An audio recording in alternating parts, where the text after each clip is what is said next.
Parce qu'il n'y a pas d'investissement sur le climat possible. Il n'y a pas d'investissement dans le modèle social qui est le nôtre et dans l'unité de la nation s'il n'y a pas de création de richesses et d'emplois dans le pays. Et que ceux qui expliquent le contraire en fassent la démonstration. C'est pas vrai.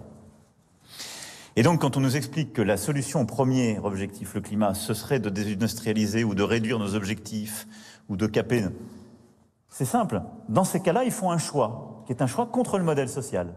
Parce qu'on va produire moins, ça veut dire qu'on ne pourra plus avoir les mêmes investissements sur l'école, sur la santé, sur ce qui fait la solidarité de la nation. Donc nous avons besoin de plus d'industrialisation.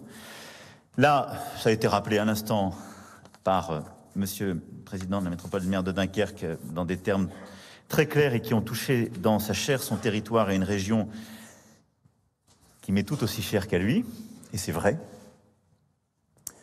Mais je pense que nous avons commencé à profondément changer les choses. Et ces dernières années, nous avons mis fin à plus de 12 ans de désindustrialisation, tous ensemble, sur le territoire français.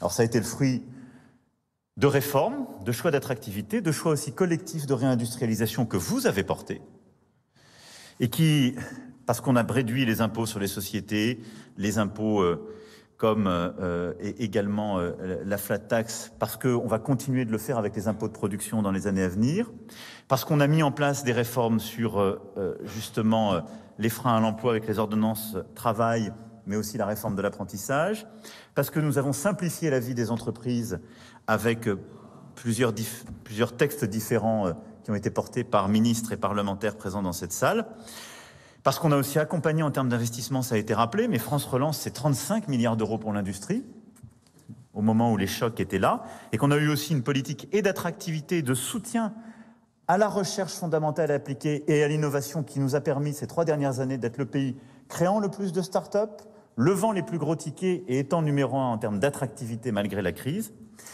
Eh bien, nous avons pu, là où la désindustrialisation française avait détruit 50 000 emplois chaque année depuis 20 ans, mettre fin à cela, recréer des emplois dans l'industrie. On a recréé 50 000 emplois dans l'industrie ces dernières années. Nous avons pu recréer des sites productifs, relocaliser de la production, du paracétamol au botte-aigle pour ne citer qu'un exemple, et maintenir cette attractivité et cette création d'emplois. Donc, deuxième objectif, on doit continuer de tenir notre cap sur l'industrialisation, parce qu'on veut aller vers le plein emploi où la France n'est pas encore. On a baissé de 2 points le taux de chômage, mais on doit aller au moins à 5%.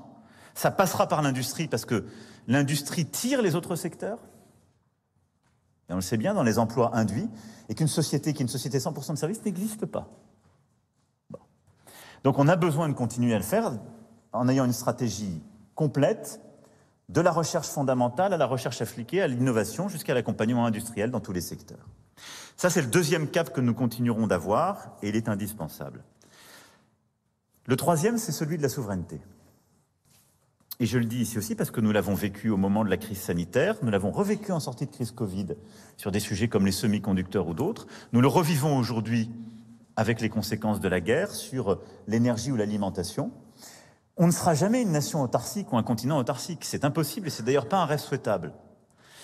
Par contre, nous avons accepté trop de dépendance et de dépendance exclusive.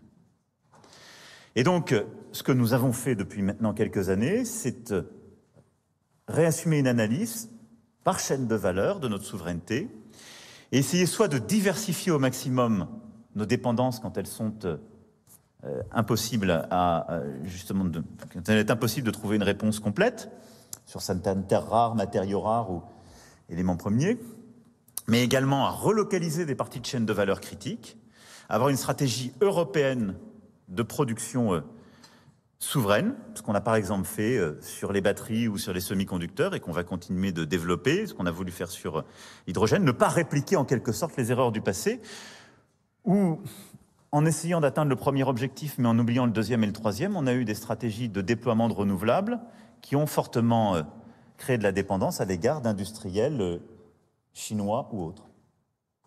Et la souveraineté, nous en avons besoin parce que nous sommes revenus dans un monde sans doute plus géopolitique que géoéconomique, et donc où il continuera à y avoir des chocs profonds qui peuvent déstabiliser les chaînes de valeur, où il peut y avoir des re-régionalisations des plaques de production, et si nous voulons garder de la sécurité visionnement, d'une part, et d'autre part, garder une certaine maîtrise sur à la fois nos chaînes de valeur, nos compétitivités et nos coûts, on a besoin d'avoir une approche en termes de souveraineté à l'échelle de notre Europe.